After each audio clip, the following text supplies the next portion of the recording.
Hey everyone, welcome to another entry in the Hyrule Compendium, and today we're talking about dungeons, the star of the Zelda series in my eyes, and maybe yours. I agree with that, although strangely, I know some of your favorite games don't have many dungeons. That's true, some of my favorites don't have a lot of dungeons, and so today we're seeking to answer the question to how many dungeons should a Zelda game have?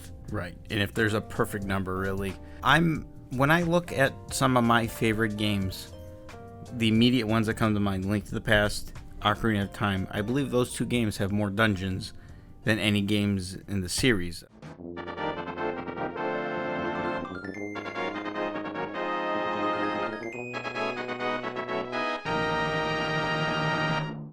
Link to the Past, 3 in the Light World, 7 in the Dark World. We include Hyrule Castle, Ganon's Tower. We're talking 12 dungeons. And they're all quality. Yeah, they're all pretty bulky too. Yeah, I would not say any of them are bad. Maybe like the Eastern Palace is kind of small, but it's like still a but that's introductory a little bit. It's the first-ish one. I mean, you have a pre-dungeon before the actual first dungeon, right? Mm-hmm. So I don't think yet we've hit a maximum amount of dungeons. I don't know if there will be a game that ever makes more than 12 dungeons. Ocarina has 3 child, 5 adult, plus the Ice Cavern, plus the well, plus Ganon's Tower. You know, Gerudo Training Grounds. Even an optional dungeon. So those are 2 of my favorite games, and I think it correlates to them having a lot of dungeons. And a lot of, not so much with A Link to the Past, but I like in Ocarina the thematic dungeons, so they don't feel like the same. Yeah, you definitely don't get that in Ocarina. A Link to the Past maybe a little bit. Yeah. But I think you do get that in like Legend of Zelda a little bit. Or even Link's Awakening. Those are more limited though too. Yeah. Same thing with the Link to the Past, where it's like they did a good job in that though. Like there's a water-based dungeon, like that was probably pretty cool at the time to have the water level thing. Mm-hmm. I think the only case of a Zelda game where we run into a problem of maybe there is a maximum we're reaching is also in a game where there's a minimum that's not being reached. And by that I mean in Breath of the Wild.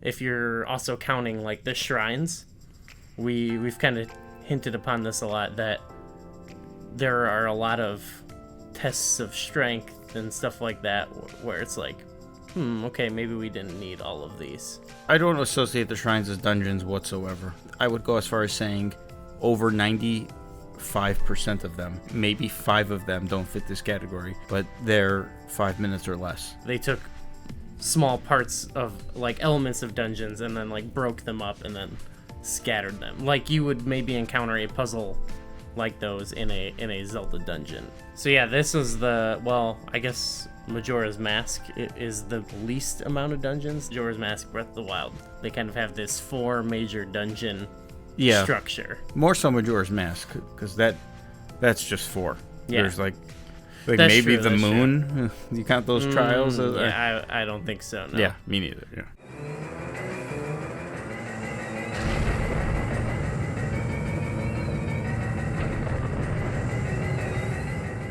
That was a big criticism for you of the game. Yeah. I feel with games that stick out in my mind, Breath of the Wild, Wind Waker, which we haven't mentioned yet, and Majora's Mask, as like, where have all the dungeons gone? I definitely think in both those games it would have been nice to see more, but I at least in those games I see like they're going for something else. Like with Breath of the Wild, the huge world and exploration, all the shrines, and Majora's Mask, like the 3-day cycle and the characters and the story. I see where they're like sacrificing it for something that I personally enjoy, so maybe I forgive it. Mm-hmm. Whereas in Wind Waker and maybe in Skyward Sword too, where like those end portions of the game where you start collecting things, you do the Triforce hunt, or in Skyward Sword you do the dragon part. Yeah. I think to me, it's like I would have rather just had one more dungeon in those games.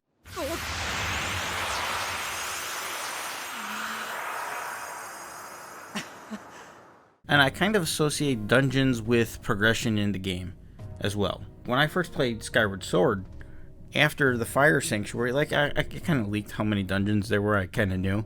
Like I knew after the Fire Sanctuary, there's only one more dungeon, which is the final dungeon, Skykeep. So after I beat the Fire Sanctuary, I felt like I was at the end of the game.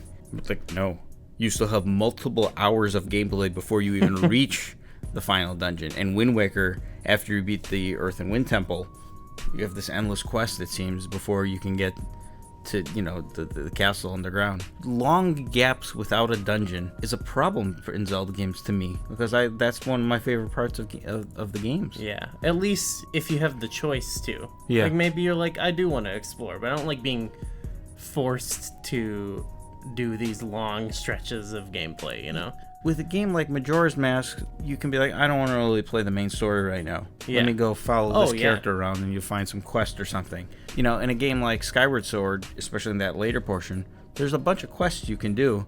But if you want to progress in the main storyline, you have to do... It's like your choices are mandatory quests or optional quests that are just these, feel like, oddball quests that don't really relate to the story. Do you think if they had just cut out the collecting part there at the end, the Song of the Hero quest? Yeah. If that was like, if you could go after the Fire Sanctuary, I think you have to go back into Thunderhead and go to the Isle of Song one more time, if I recall. But either way, if after that you had to just go back to Skyloft, maybe done that last Silent Realm, and then go to Skykeep, and that was the end of the game, and then like if you felt you had to explore the world a little bit and you went to Faron and suddenly it's flooded and now you got to get these tad tones, if that was like an option where that was not required but that was additional content, that would have been great. Then it would feel like these are side quests. If I want to progress to the next dungeon, the main objective, it's a dungeon to dungeon, because I really think Zelda is a dungeon crawler when you think about most of the games.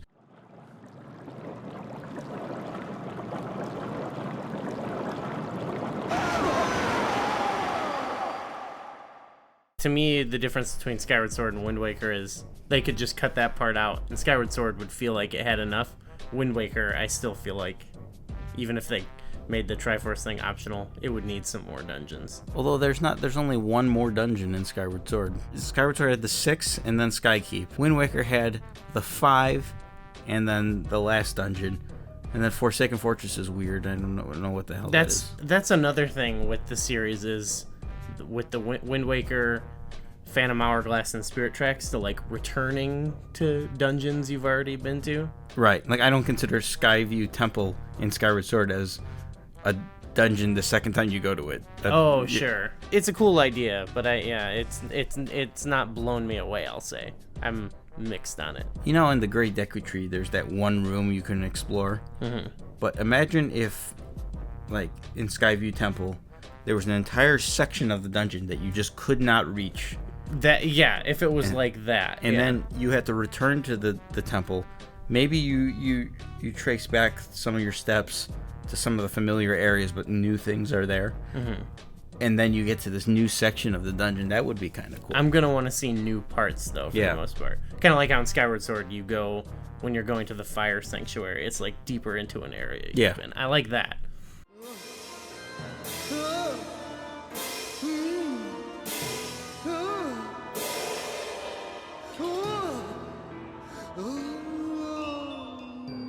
There's also some games like Phantom Hourglass has 7 dungeons plus the Temple of the Ocean King, so 8. But you're returning to the Temple of the Ocean King multiple times. I don't know. I think that only counts as 1. You're retracing your steps, so it's sort of like the Skyview Temple. I only count it once, but that's a massive dungeon all the way through. In Spirit Tracks, there's only 5 dungeons, and then the Tower of Spirits. But you never retrace your steps in the Tower of Spirits, so I don't know if those are different dungeons. You go to like a different part. Yeah. You never backtrack in that one. So that one's like, is that 6 dungeons or 10 dungeons? Okay, so what would be your minimum required amount of dungeons, if you had to say? So I feel it's hard to put an exact number, but I think 8. I think Link's Awakening had 8, Hyrule Castle being 9, and the Color Dungeon being 10. And then like Oracle of Ages followed sort of that plot. You had to get the 8. You know, and it was like there's 8 collectibles you got to get to progress in the main story, and it felt like a decent amount. It always felt like you got to get to the next objective, which was a dungeon. I mean, the original Zelda had 9. You should be able to match 8 and then a final one. Sure. Seems like the core. I do like in Link's Awakening where there's the Color Dungeon, which is a totally optional dungeon. Yeah. Which is a rarity in the Zelda series. Really, there's not too definitely. many of those when you think about literally the entirety of the series. And I wish there was more of that. That'd be awesome. There's a couple like optional dungeon-ish things, but they don't go as far as that does. Yeah, I want to see a full-blown, like hour-long dungeon, puzzles, an optional item, a full-blown boss at the end. That'd be awesome. Like that would be mind-blowing. I would love that. I'm gonna be a little bit more forgiving, and I'm gonna say my number, if I had to assign one, would be 7, because I can think of like Skyward Sword. I feel like does for me have enough. It's just that last part. I think it's 1 short. And then Adventure of Link has 7. I mean, maybe it's just because that game is brutal to play, but when I was done with it, I was like, I felt accomplished, and I didn't even think about how many. I was like, oh, got it out of the way,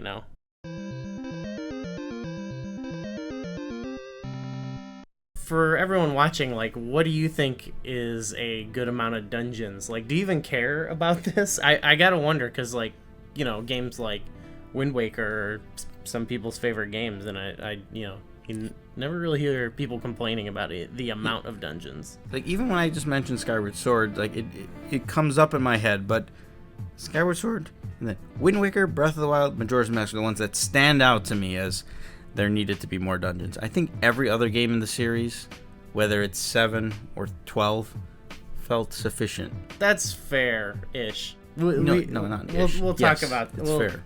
We'll get into it more. I said it has to be fair.